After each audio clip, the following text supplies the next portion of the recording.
자, 지금 매수하고 싶은 종목들이 널리고 널렸습니다. 마음 같아서는 관심 종목들을 미친 척하고 모조리 나눠서 전 재산 몰빵하고 싶지만 최근 지수의 변동성 때문에 지수 때문에 스트레스 받는 게 싫어서 함부로 하지 못하고 있습니다. 자, 최근에 많은 분들을 들썩였던 메타버스 관련주들이 크게 상승이 나왔는데 지금 메타버스보다도 중요한 것은 아시는 분들만 아시는 이미 눈치를 채신 분들만 채신 신규주 테마가 분위기를 주도하고 있다는 겁니다. 최근에 자이언트 스텝도 메타버스로 관련돼서 주가가 단기간에 2배로 올라섰지만 이것도 어떻게 보면은 신규주에 속합니다. 깨끗한 종목이기 때문에 이런 식으로 주가가 올랐을 때 재료와 함께 크게 오르는 것이며 지금 중요한 것은 메타버스보다도 깨끗한 신규주들의 신고가 행진이 이어지고 있다는 겁니다. 화요일 시장에서도 알체라라는 종목이 이런 식으로 올라왔습니다. 메타버스로 관련돼서 올라왔다고는 치지만 가장 중요한 것은 이것도 신규주에서 속하기 때문에 지금은 메타버스보다 중요한 신규주들의 예쁜 차트를 주목할 수 있습니다. 지금 시장의 변동성이 신경 쓰이긴 하지만 종목들이 넘치고 있습니다. 지난 화면과 좀 달라진 점이 있다면 종목이 없어지고 새로운 종목이 추가가 되었는데 제가 매수한 종목을 분석할 수가 없어서 제외를 시켰습니다. 이것들은 전부 다 제가 매수하지 않은 종목으로 분석을 해드리고 있으며 하나씩 살펴보자면 일단 하이브 그동안 주가 방어율이 뛰어나다가 3% 정도 하락이 나왔습니다. 주가가 곡선을 그리면서 갈 수가 있는데 잠깐 내려앉았다 하더라도 추세가 완전히 끝났다고 할 수가 없는 위치이기 때문에 이런 경우는 단기간에 다시 올라오게 된다면 5일선 위로 다시 올라오게 된다면 가야 할 분위기가 만들어질 수 있습니다. 오늘 하루만으로 판단하기 힘들기 때문에 며칠 더 지켜보고 판단해야 될 것 같습니다. 그리고 최근에 분류를 해놓았던 신성 델타테크, 덕산 테코피아가 있는데 덕산 테코피아 같은 경우엔 제가 분류하자마자 단 하루 만에 6% 반응이 바로 나왔습니다.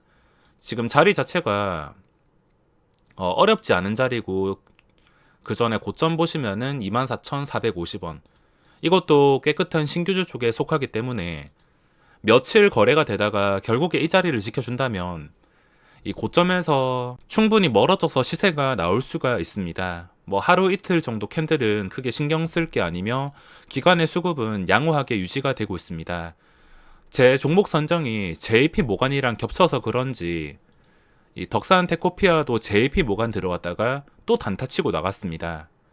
제 유튜브를 JP 모간이 볼 일은 없겠지만 종목 선정이 너무나 겹쳐가지고 지금 꽤나 골치를 썩고 있으며 똥물을 뿌려대고 있기 때문에 일단 똥물이 빠진 다음에도 주가가 잘 유지가 된다면 그때 들어간다 하더라도 나쁘지 않습니다. 자, 그리고 신성 델타테크 지금 추세가 양호한 상태로 유지가 되고 있지만 이것도 JP 모간 UBS 얘들 둘이서 지금 온 종목들을 휘젓고 다니고 있는데 이 17만 주 똥물 이게 장기 투자 목적으로 들어온 건 아닐 수가 있어서 이 똥물이 나간 다음에도 주가가 유지가 된다면 지금 신고가 상태에서 아직까지 크게는 시세가 나오지 않았기 때문에 단타 외국인이 나간 다음에도 추세가 멀쩡한지가 가장 중요합니다. 그리고 카카오 게임즈 그냥 추세가 바로 올라가지 못하고 있긴 하지만 또 방심한 틈에 시장에서 순식간에 올려줄 수가 있기 때문에 완전히 무너진 그림이 아니고서는 시장에서 계속해서 관심을 받을 수밖에 없습니다.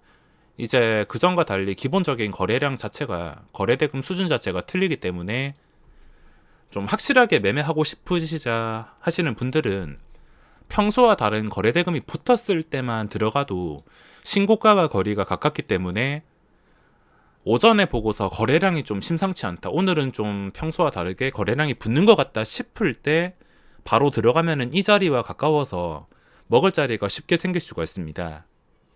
마음 편하게 생각하셔야 되는데 이미 놓쳤다 싶은 종목들은 그냥 평소와 다른 거래량이 나올 때만 활용한다고 생각하시면 되겠습니다. 예를 들어서 자이언트 스텝 이것도 너무 올라서 손을 못 대고 있었는데 평소와 다른 거래 대금이 이렇게 나온다면 고점에서도 시세가 나올 수가 있습니다. 설명드렸듯이 좀 많이 올랐다 싶은 상황인데도 거래 대금이 엄청나다면 고점에서 이런 식으로 HMM도 20%대, 그리고 두산중공업도 심하게 올랐다 싶은데 또 오르고 또 오르고 거래 대금이 그냥 깡패입니다. 카카오도 많이 올랐다 싶긴 하지만 아직까지 신고가를 돌파해 준 게 아니고 거래 대금도 언제나 터질 수가 있는 상태이기 때문에 그 거래 대금만 잘 이용한다면 충분히 수익을 낼 수가 있습니다. 그리고 삼성바이오로직스, 이것도 JP모간이 선수를 친 상태인데 이 똥물이 언제 나올지 모르겠지만 요즘 패턴을 봤을 때 얘들이 바로 물량을 내놓지 않는 상황도 자주 보여주고 있습니다. 며칠 동안 버텼다가 개인들이 좀 고점에 산다 싶으면은 그대로 똥물을 뿌려버리는데 아직은 북마크로 분류를 하지 않았습니다. 이 날이 JP모간인 날이 아니었다면 북마크 바로 분류를 했을 텐데 수급이 제 조건과 맞지 않았기 때문에 아직까지는 분류를 하지 않았습니다. 그리고 LG이노텍, 이것도 마찬가지로 JP모간 휘젓고 다녔습니다. 7월 15일 8% 올랐을 때 JP모간이 그냥 돈으로 밀어붙여가지고 올렸는데 차라리 이렇게 눌리는 게 잘 됐습니다. 이게 진짜 강한 종목인지 아닌지를 테스트해주는 구간이기 때문에 이게 진짜 강한 종목이라면 최근에 상승전 고점이었던 23만 9천 원을 회복해서 종가를 형성해 줄 겁니다. 종가 기준으로 JP모간에 휘둘리지 않고서 다시 23만 9천 원 이상에서 마감을 한다면 차트 모양이 예쁘게 잡히면서 신고가 상태에서 추가 양봉이 나올 수가 있으므로 종가 기준으로 23만 9천 원에 다시 마감을 해주는 게 중요하며, 만약에 마감을 해준다면은 그때 북마크로 분류를 하겠습니다. 자, 그리고 새로 분류한 종목들이 많은데 HPO는 제가 원래도 분류를 했었던 종목이지만 거래 대금이 좀 작아서 제외를 시킨 상황인데 이것도 신규주를 분석하다가 다시 분류를 하게 되었습니다. 지금 차트 자체가 굉장히 안정적이고 아쉬운 것은 거래량이 없긴 하지만 신규주 테마를 타고 올라갔을 땐 2만원 돌파 시에 단기간에 너무 길지 않게 한 2만 4천원 정도? 그 정도. 그리고 건강기능식품 관련주들이 추세가 생각보다 좋은 게 많으며 거래량 없이 끝까지 올리는 경우도 있어서 일단 다시 분류를 해놨습니다.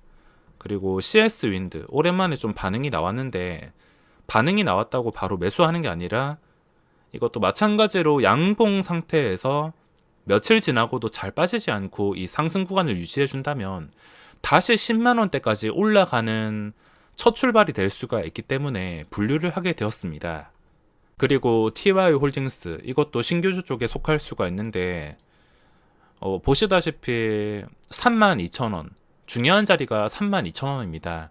초기에 32,000원의 고점이었고 이 자리를 뚫어 주었다는 것은 앞으로도 더 추가적인 상승이 나올 가능성이 있다는 뜻인데, 뚫어주고 나서 내려가는 척 했지만 32,000원을 강력하게 지지해 주는 것을 확인할 수 있어서 분류를 하게 되었습니다. 기준은 32,000원을 가지고 대응을 할 수가 있으며 바이브 컴퍼니라는 종목도 있는데 이건 제가 한 이때부터 분류를 하려고 했지만 장중에 거래량이 좀 부족하고 HPO보다 많긴 하지만 호가창을 봤을 때 굉장히 가벼운 느낌을 받아서 함부로 분류를 하지 못했는데 요즘에 이런 식으로 깨끗한 종목들이 신고가를 찍으면 단기간에 엄청난 시세가 나오고 있습니다. 신규주 중에서 내일은 또 어떤 종목이 올라갈지는 모르겠지만 장 초반부터 좀 심상치 않은 변동성과 거래량이 터진다 싶으면 신규주만 모아놓은 화면만 보더라도 종목을 쉽게 찾을 수 있을 것 같습니다. 자, 그리고 FNF, 이것도 주가가 굉장히 안정적으로 흘러가면서 다시 신고가까지 올라왔습니다. 잘 빠지지 않는 상태에서 한번 올라왔다 하면은 7%, 시가총액 4조 원짜리인데 기간의 수급이 계속 유지가 되고 있으며 중요한 자리도 지금 거리가 멀지 않은 상태라서 분류를 하게 되었습니다. 보시다시피 6월 고점 보시면은 57만 5천 원입니다. 차트가 예쁘게 그려지려면 57만 5천 원을 지켜줘야 됩니다. 지금 가격은 57만 5천 원과 거리가 겨우 2%밖에 차이가 나지 않기 때문에 자리 자체가 고점과 거리가 가까워서 분류를 하게 되었습니다. 그리고 알체라 같은 경우에는 급등주 쪽에 속할 수가 있는데 시가총액 규모가 현재 6천억짜리며 거래량이 1,500만 주가 나왔습니다. 지금 중요한 것은 그전에도 거래량이 좀 붙었다 싶으면은 3천억 원 나오던 그런 강했던 종목 중 하나인데 상장 초기 이후에 가장 강한 거래량이 나왔습니다. 중요한 자리는 딱 보더라도 5만 800원인데 지금 그리고 호가 단위가 변하는 5만원 근처에 놓여 있습니다. 5만원 근처에 놓여 있다는 것은 장중에 이런 시간에 거래 하락했어도 장중에 눌리다가 일정 수준 이상 빠지지 않으면 순식간에 5만원까지 치고 올라와서 5만 8천원까지 사수해 줬을 때 이것도 마찬가지로 신규주 쪽에 속하기 때문에 어디까지 올라갈지 알 수가 없는 상황이라 분류를 하게 되었습니다. 장 초반에 UBS가 휘젓고 다니긴 했지만 다행히 JP 모간이 없습니다. JP 모간이 또 수십만 주 들어왔으면 걱정을 했을 텐데 지금 당장은 방해되는 외국인 수급이 없어서 분류를 하게 되었습니다. 중요한 자리는 5만 800원. 5만 800원을 사수해 준다면 주가는 5만 5천 원, 6만 원까지 간다 하더라도 이상할 게 없는 상황이라 분류를 했습니다. 게다가 거래대금까지 당일 코스닥 1위, 압도적으로 7천억 정도가 나왔기 때문에 지금 시장 변동성이 좀 걱정되긴 하지만 이렇게 의미가 있는 종목들은 쉽게 찾을 수가 있다는 겁니다. 자, 그러면 오늘 영상은 여기까지 하고 마무리하겠습니다.